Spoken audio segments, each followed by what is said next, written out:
탭에 적혀 있죠. 네. 요거는 앞에 이제 있었던 탭으로 보면, 이거 좀 어려울 수 있을 텐데, 일단 요거는 이해하셔도 좋고 안 하셔도 좋고 제가 엑셀 파일을 공유를 해드리니까 그걸 이용하셔도 되고요. 조금 어렵긴 하지만 좀 난이도 있는 거를 원하시는 분들도 계실 수가 있어서 제가 여기까지만 오늘 설명을 좀 드릴게요.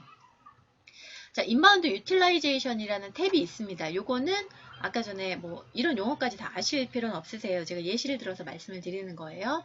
앞에 CPD, 그러니까 총 콜수와 인바운드 토크 타임을 나누어서 순수 상담 비율이 몇 프로인지 나눠서 계산한다고 했었죠. 그러면 이 값들을 불러와야지만 이제 이것들을 할 수가 있잖아요. 그럴 때 썸이프를 사용을 하곤 합니다. 그러니까 어떤 값을 불러와서 이제 나누고 해야 할 때 그때 썸이프를 이용을 하는데, 썸이프라는 거는 이제 엑셀 파일에 보시면 여기에 보시면 수식이 있죠. 수식을 누르고 여기에 자동 합계 누르면 여기에 함수 추가가 나옵니다. 함수 추가를 누르면 여기에 수행하려는 함수 마법사를 기재하세요 라고 하면 여기 SUMIF가 있습니다. 네, SUMIF를 누르고 확인 버튼을 누르면 요런 값이 나와요. 예, 요 값에서 지금 보시면 첫 번째 칸에는요, 불러오고자 하는 데이터의 제목에 해당하는 셀을 드래그를 합니다. 네, 그러니까 불러오고자 하는 제목. 네, 예, 제가 이거를 가만히 있자. 네, 아까 해놓고 네, 불러오고자 하는 제목에 해당되는 거. 예를 들면 여기에 상담사 이름이 있죠. 네, 여기 안 보이나요? 요거 이렇게 치우고 여기 상담사 이름을 이렇게 드래그해서 이렇게 나옵니다. 그리고 Shift 4를 누르면 이렇게 달러 표시가 나오거든요. 네, 그 다음에 두 번째 칸에는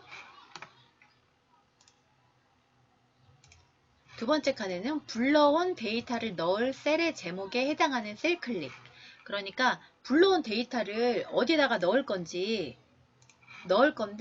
거기에 보면은 여기에 상담사 이름, 네, 여기를 클릭을 하고 그 다음에 세 번째 항목에는 불러오고자 하는 데이터의 값에 해당하는 셀 드래그, 그 다음에 달러 표시해 주시면 됩니다. 그러니까 아까는 상담사 이름을 했는데 여기에 보면은 여기에 값이 있으니까 여기 드래그하고 달러 표시하고 그 다음에 확인 버튼을 누르면 돼요. 그러면 네네, 제가 지금 값에 대해서 체크하지 않고 그냥 진행을 해서 이제 오류 메시지가 뜨는데, 이렇게 진행을 하면 불러올 값이 여기에 표시가 됩니다. CPD가. 그래서 쭉 불러오고 이런 식으로 진행이 되는 거거든요. 그렇게 해서 내가 불러올 값만, 그러니까 여기에 보면 네, 이거네요. 여기에 보면 개인별 CPD가 쭉 있죠. 그런데 여기에 뭐 CPD가 있고 여기에 CPD가 있는데 요 값을 요 CPD 셀에 가져와야 되니까, 그럴 때 네, 제가 지금 말씀드린 네, 쿨웨이브님 또 들어오셨는데 제가 또 놓쳤네요. 정신없습니다. 엑셀 파일 보면서. 예. 그래서 그런 값들을 불러올 수 있는 기능이 이런 썸이프의 기능이다라고 보시면 되세요. 근데 이 썸이프의 기능이 왜 필요하냐? 지금 보시면 여기에 네네, 어디 볼까요? 네, 여기에 보시면 항목들이 굉장히 많잖아요. 그쵸? 이렇게 항목들이 많은데 이 항목들 중에 나는 기존에 몇 가지 항목만 불러서 그 데이터만 두 개만 이렇게 쭉 보고 그래프로 그리고 싶어. 그래프로 그리고 싶다고 한다고 해서 꼭 셀을 다시 정리하실 필요는 없으세요. 그런데 어찌되었든 정리가 좀 필요하다라고 했을 때는 그렇게 썸이프를 사용을 해서 진행을 해주시면 됩니다. 썸이프는 탭이 달라도 가능해요. 그래서 제가 지금 여기 PT에 정리해드린 요대로 이 달러 표시를 하는 거는 어떤 셀에 있든지 그 값에 대해서 적용해서 밑에 한 칸 내려가면 값 불러오는 애도 한 칸 내려가고 뭐 이런 거를 인식시켜주는 거거든요. 그래서 불러오고자 하는 데이터의 제목에 해당하는 셀을 드래그하고 네. 그리고 불러온 데이터를 셀의 제목에 해당하는 네. 셀을 클릭을 하고 그 다음에 셀을 클릭하면 그 셀의 그 창이 표시가 되죠. 뭐 B3, 뭐 D5 뭐 이런 식으로 그쵸? 그리고 불러오고자 하는 데이터 값에 해당하는 셀을 드래그란 마우스로 긁는다는 거죠. 네, 그렇게 해주시면 됩니다. 요 썸이프는 모르셔도 되고요. 만약에 하시다가 어렵다든지 궁금하든지 하시면 네, 다음 방송에 오셔서 문의를 해주시면 좋을 것 같습니다. 저도 이제 저희 뭐 전화를 받는다든지 이제 상담을 해드리면 좋겠지만 저도 개인적으로 굉장히 바쁩니다.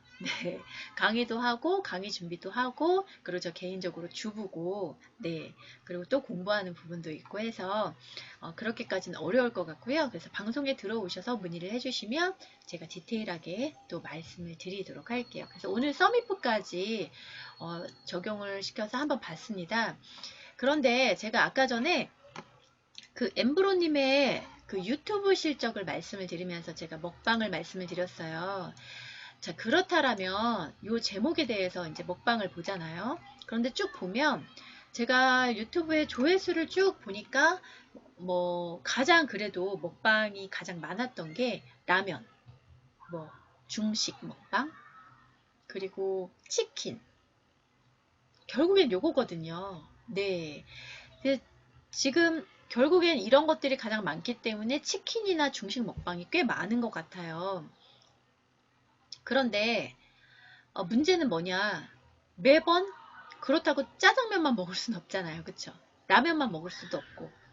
그렇다면 중식을 먹을 때도 맨날 짜장면만 먹기 힘드니까 어쩔 때는 뭐 탕수육 세트, 어쩔 때는 뭐 깐풍기 세트, 뭐 이렇게 해서 어쩔 때는 뭐 짜장면만 뭐 이렇게 10그릇 해가지고 드시는데 그런 것들에 대해서 어떻게 컨셉을 잡고 어떻게 전략을 짜야 하냐는 거죠. 그래서 그 다음 시간에 진행을 할 거에 대해서 잠시 설명을 드리자면 그겁니다. 아, 우르콩콩님 안녕하세요. 반갑습니다. 네, BJ 활동을 하시는 분들을 위한 방송을 진행을 해보고 있습니다. 네, 오늘은 지금 BJ 엠브로님의 유튜브 실적을 기준으로 해서 말씀을 드리고 있어요. 그래서 라면을 먹을 때도 비빔면도 있고 그리고 맛짬뽕도 있고 최근에는 이제 짬뽕 시리즈가 많이 나와서 짬뽕 라면이 먹방으로 많이 나와 있더라고요. 그런데 그런 것들에 대해서 계속 같은 컨셉으로만 가기 어렵기 때문에 그럼 약간씩 다르게 전략을 짜서 거기에 치킨을 포함한다든지 이런 식으로 진행을 하는데 최근에 엠브로님의 먹방의 그 메뉴들을 보면 이게 가장 최근입니다. 지금 보시면 아시겠지만 여기에 나와 있는 건 제목이고요. 유튜브에 실질적으로 나와 있는 제목을 보면 아래처럼 나와 있어요. 지금 조금 제가 더 확대해서 보여드릴게요. 예. 이렇게 하면 잘 보이죠? 네. 네. 지금 보시면 아시겠지만 메뉴가 점점 많아지고 있어요. 그러니까 제가 유튜브를 보면서 분석을 한 결과 느끼는 바는 뭐냐면 엠브로님 처음에는 이렇게 얼굴이 지금보다 3분의 2 정도 수준이셨거든요. 그런데 먹는 게 점점 더 많아지고 비대해지면서 살이 조금씩 오르시고요. 그리고 이 메뉴가 처음에는 제가 보기에 한 5, 6인분 요 정도였다면 지금은 막 10인분 10명도 저 정도 먹으려면 좀 힘들 텐데 정도의 수준으로 많이 드세요. 그러니까 멘트를 하시면서 이런 멘트를 하시더라고요. 아, 메뉴가 너무 정신없다는 말씀이 있으셔서 오늘은 조금 더 적게 가져와 봤어요. 이렇게 말씀하시는 게, 저 지금 성대모사 한 거 아니에요? 네. 네. 엠브로님 불쾌하지 마시고요. 네. 잘생기신 엠브로님께서 그렇게 많이 드시고 매너 있는 멘트로 해주시고 하니까 인기가 있으신 거죠. 그런데 메뉴가 점점 더 다양해지고 많아지면서 어떻게 보면 먹는 사람도 그렇고 보는 사람도 그렇고 좀 흥미의 지수나 이런 것들이 서로에 대해서 약간 떨어질 수 있는 그런 부분들이 있다는 거죠. 그렇다면 더 많이 먹는 것 이외에 먹방에 대해서 전략을 어떻게 짜야 할까, 그런 부분에 대해서 오늘은 엑셀 파일로 정성적인 정량적인 분석에 대해서만 진행을 좀 해봤고요. 다음 시간에는 제가 프로그램 R이라는 걸 좀 가져와 볼 겁니다. 프로그램 R을 가져오는 이유가 뭐냐면 엑셀 파일은 숫자에 대해서만 분석이 가능합니다. 그런데 프로그램 R 같은 경우에는 먹방에 제목을 넣어서 혹은 이 먹방 프로그램도 어떤 부분에 대해 영향을 받는지, 오늘같이 비 오는 날도 메뉴 선정에 영향을 받을 수가 있죠. 그쵸? 그리고 또 최근에는 먹방 프로그램이 굉장히 많잖아요. 백종원의 먹방 프로그램도 있고 혹은 종편에서 하는 먹방 프로그램도 가지수가 굉장히 많습니다. 그런데 거기에서 나오는 메뉴에 대해서도 영향을 미치는가, 그거에 대해서도 분석이 가능하다는 거죠. 그래서 그런 부분들에 대해서 한번 고민해 볼 수 있는 시간을 좀 가져보려고 해요. 그리고 또 하나, 내가 어떤 부분에서까지 진행을 했을 때, 그러니까 어느 메뉴 선정까지 진행을 했을 때 이런 부분에 대해서 좀 더 효과가 있는가에 대해서 조금 더 관심을 가져볼 수가 있겠죠. 그리고 뭐 더 디테일하게 보자면 이런 것도 있을 수가 있겠네요. 나의 그러니까 경쟁 BJ, 내가 경쟁하는 BJ가 오늘 어떤 메뉴를 가져왔느냐도 영향이 있을 수가 있겠죠. 근데 실질적으로 제가 유튜브로만 봐서 그런지는 모르겠는데요. 유튜브 쪽에 데이터로 분석을 해봤을 때는 그 디저트 먹방, 그리고 약간 고급진 먹방 있죠. 중식도 약간 고급 중식의 먹방, 그리고 특색 있는 나라별 먹방. 그러니까 예를 들자면 뭐 태국 음식 혹은 뭐 일본 음식 뭐 이런 식으로 뭐 어떤 나라가 있었느냐면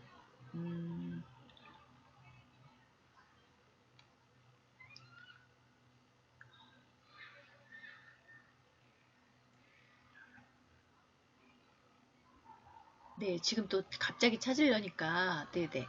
그런 나라별 먹방을 하신 게 몇 가지가 있었어요. 그런데 그거는 유튜브 조회수가 상대적으로 그렇게 높지 않았다는 겁니다. 그러니까, 여기에서 시사하는 바를 의미를 지켜보자면, 내가 아는 맛, 그리고 편의점 먹방에서 제가 보여드렸다시피, 내가 모르는 맛이라 하더라도 지금 당장 가서 쉽게 구할 수 있는 맛.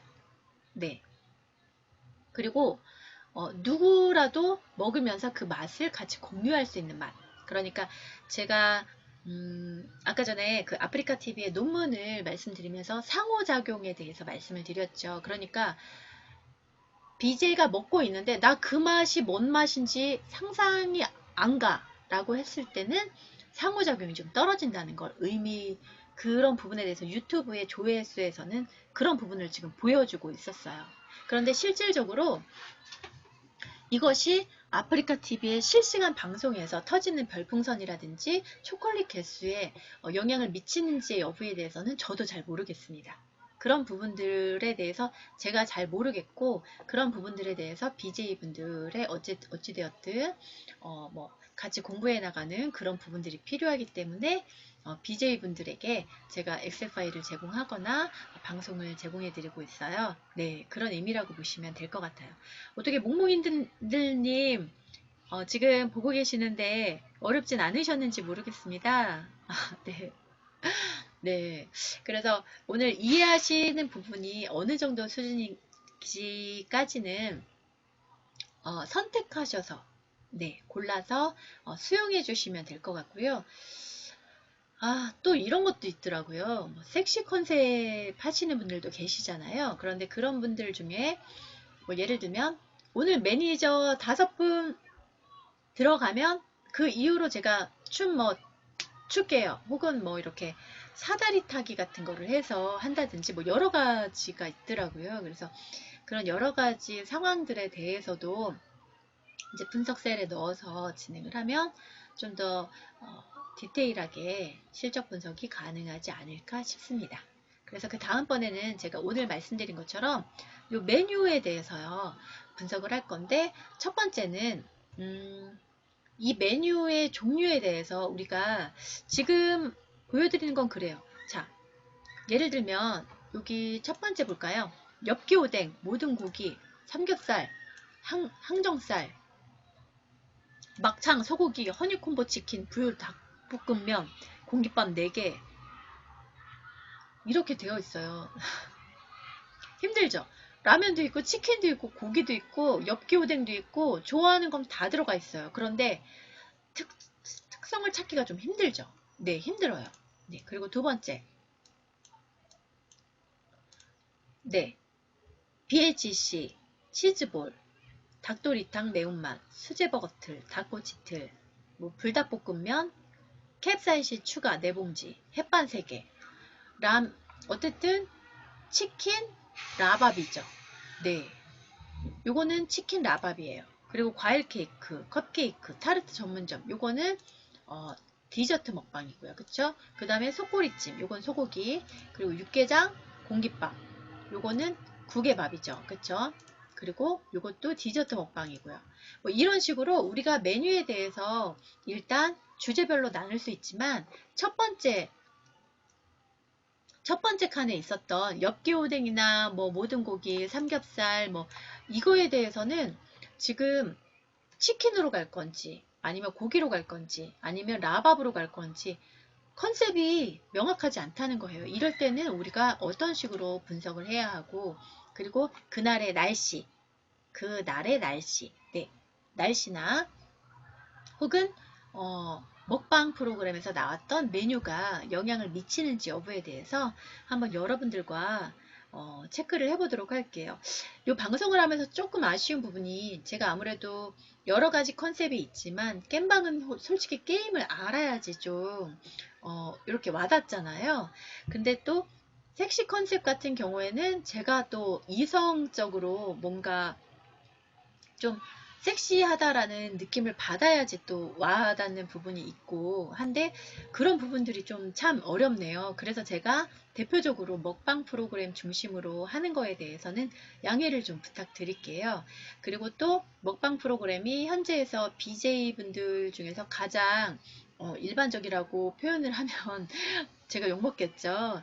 그런 것이 아니라 그래도 대중화, 그러니까 실질적으로 지금 대중적으로 가장 많이 선호도가 높은 방송 중에 하나지 않을까 싶어요. 그래서 셰프들도 방송에 많이 나오고, 그리고 먹방 하시는 BJ분들도 제가 정규 방송에서 꽤 여러 번 봤습니다. 뭐 디바님이나 뭐 며칠 전이 아니죠. 몇 달 전인가요? 네, 우왕님 봤던 것 같아요. 그래서 그리고 제가 개인적으로 좀 이렇게 모니터링 해봤던 BJ분들이 프란체스코 분인가, 프란체스카인가요? 프란체스코인가요? 네. 이름 잘 못 외워서 죄송하네요. 네. 굉장히 착하신 여자분, 착하신 컨셉으로 지금 하고 계신 것 같은데, 그런 여러 가지 먹방에서 아무래도 좀 이렇게, 선입견 없이 그 전에 거를 모르고라도 그냥 편안하게 볼 수 있는 그런 방송이 아닌가 싶어서 먹방 중심으로 하는 거에 대해서는 조금 양해 말씀 좀 부탁드리겠고요. 그럼에도 불구하고 방송 프로그램에 대해서 실적을 분석한다든지 정성적 평가, 정량적 평가를 하는 부분에 대해서는 다양한 컨셉에서 접근이 가능하다는 점에서 여러분들께서 양해를 좀 해주셨으면 합니다. 그래서 오늘 방송은 여기에서 좀 마무리를 좀 짓고요. 오늘 조금 제가 살짝 늦었어요. 이게 3번째 방송인데도 불구하고 아직까지 아프리카 TV 여러 가지 프로그램을 제가 운영하고 적용하는데 쉽지가 않네요. 그래서 제가 기존에 저는 이제 개인적으로 이 프로그램을 시작하게 된 계기는 제가 알고 있었던 여러 가지 이제 관리자로서 진행을 하면서 알고 있었던 여러 가지 팁이나 이런 것들에 대해서 BJ분들이 지금 현재 굉장히 전문직으로 급상승하고 있잖아요. 해외 토픽에 나올 정도로. 그러니까 해외에서는, 한국에서는 먹는 걸로 돈 버는 사람들이 있다. 그래서 최근에는 중국에서도 먹방 프로그램이 성행하고 있는 걸로 알고 있어요. 그럼에도 불구하고 제가 처음에 말씀드렸던 것처럼 5, 6년 전에, 그러니까 예전에 발표되었던 논문에 기재되어 있는 것처럼 하위 계층의 문화다라는 그런 인식, 여러 가지 인식들에서 그런 인식들을 타파하기 위해서 아프리카 TV가 굉장히 많이 노력하고 있는 것으로 알고 있는데, 모든 문화에 대해서 약간 성숙하거나 성장하는 부분이 필요하다라고 보면 그 문화에 대해서 제가 그 문화의 실질적인, 그러니까 이론적인 부분에 성장이 필요하다라는 거죠. 이렇게 바꿀 걸 그랬어요. 그렇죠? 네. 이론적이나 그런 부분들이 조금 더 정착하는 부분들이 필요한데, 아무래도 그러기 위해서는 교육업체가 들어와서 교육을 하는 부분들이 필요하지 않을까. 그럼에도 저도 스케줄이 있고 여러 가지 부분들이 아이들을 키우는 부분도 있어서 저녁에는 또 먹방 하시는 BJ분들, 깸방 하시는 BJ분들 굉장히 바쁘시잖아요. 그래서 제가 오전 11시와 1시 사이에서 방송 스케줄을 잡아서 거의 진행을 하고 있습니다. 그래서 지금 계획으로는 8월 달까지는 어찌되었든 좀 일주일에 한 번이라도 들어와서 좀 진행을 해보려고 하는데, 제가 많이 바쁘거나 한 경우에는 좀 못 들어올 수도 있습니다. 그래서 그럴 때는 저희 그 스케줄을 보시고 진행을 와주시면 될 것 같아요. 그래서 네. 그래서 제가 말씀드리고 싶은 거는, 이제는 BJ분들도 책도 내고 그리고 방송 프로그램에도 나오고 이슈화가 되면서 억대 연봉에 추앙받는 그런 직업으로 성장을 하고 있잖아요. 그럼에도 어떤 부분들, 어떤 전략적으로 가야 하는지에 대한 그런 부분들의 교육이 없다는 것은 조금 아쉬운 부분이 있어서 진행을 하는 거고요. 그리고 이 이외에도 여러 가지 부분에 대해서 지금 현재 교육을 좀 준비를 하고 있습니다. 그래서 그런 부분들 조금, 이런 교육들이 좀 필요했으면 좋겠어요. 혹은 BG로서 나 혼자 활동을 하는데 이런 부분에 대한 조언이 좀 필요해요 라고 하시는 분들은 게시판이나 이런 곳에 글을 올려주시면 제가 그 다음 방송 컨셉을 잡을 때 참고해서 좀 진행을 해보도록 하겠습니다. 그래서 오늘 방송 시작할 때 벌써 세 번째 방송이라서 제 소개를 안 들었던 것 같아요. 그래서 거의 끝 무렵에 제가 제 소개를 마지막으로 하도록 하겠습니다. 저는 감정노동 해결연구소를 운영을 하고 있는 원장 윤서영이고요. 지금 BJ 감정연구소라고 이름을 기재한 거는 최대 5글자까지, 6글자인가요? 네, 감정노동 해결 연구소까지 쓸 수가 없네요. 글씨가 BJ 좀 이름 짧게 되어 있네요. 그래서 모든 걸 다 떼고 일단 감정연구소로 한번 가져가 봤습니다. 근데 이름을 이걸로 지어놓고 보니까 감정연구소도 꽤 마음에 드네요. 네, 그래서 이렇게 이름을 지어봤고요. 저는 고객센터에서 13년 동안 근무를 했고 상담사로 시작을 해서 15명 정도의 상담사를 관리하는 슈퍼바이저, 그리고 퀄러티를 담당하는 QA, 그리고 퀄러티를 담당하는 QA들을 관리하는 QM, 퀄러티 매니저요. 그리고 모든 센터를 관할하는 센터장, 그리고 본사받고 사장받고 하면 연결되는 고객 클레임 부서, 불만 처리 부서에서도 업무를 해봤습니다. 그리고 마지막으로는 KT에서 운영 지원 총괄, 그러니까 급여나 그리고 복리후생, 그리고 여러 가지 이벤트, 그리고 사원들을 담당하는 그런 업무를 진행을 했습니다. 그래서 마지막에는 KT의 역삼에 있는 700석을 지금 현재 예전 KT 본사죠. 네, 정자역으로 이전하는 작업을 하고, 그리고 이제 나와서 연구소를 차린 계기가 되었네요. 그래서 이런 회사 생활을 하면서 겪었던 그런 노하우나 여러 가지 팁, 그리고 그 노하우를 토대로 해서 제가 고객의 마음을 사로잡는 상담사 누구나 될 수 있다라는 책을 2013년도에 냈고요. 뭐 절찬리까지는 아니지만 지금 현재 온라인에서 판매 중에 있습니다. 그래서 그 책을 중심으로 해서 이제 교육을 하고 있는데, 그런 교육에, 그러니까 제가 회사에서 혹은 책을 집필하면서 혹은 석사 과정 공부를 하면서, 그리고 또 제가 교육을 하면서 있었던 그런 여러 가지 노하우나 그런 경험, 그리고 공부한 이론들 그런 것들을 토대로 해서 BJ분들에게 좀 도움이 되는 부분들이 있다면 제가 그 부분들도 진행을 하려고 해요. 그래서 방송을 하고 필요하다라고 하면 저희 연구소에서 진행하는 오프라인 공개 강좌도 오픈을 할 수가 있으니까 필요하신 분들 각각 올려주시면 많은 도움을 드릴 수 있도록 하겠습니다. 그럼 오늘은 여기까지 진행을 하도록 하겠고요. 끝까지 들어주신 몽몽이들님 감사합니다. 네, 말씀이 많이 없으세요. 네. 예, 그 다음번에는 좀 여러분들이 들어오셔서 제가 여러 가지 데이터를 샘플로 BJ분들께 보여드릴 수 있는 그런 시간이 되었으면 합니다. 네, 두 번째 강의에는 제가 이제 뒤에 있는 그 현수막이죠. 예, 요것도 조금 잘 펴서 보여드릴 수 있도록 네, 준비를 좀 해보도록 할게요. 네, 몽몽이들님 지금까지 들어주셔서 감사하고요. 또 다음에 뵙도록 하겠습니다. 네, 감사합니다. 다음에 뵙겠습니다.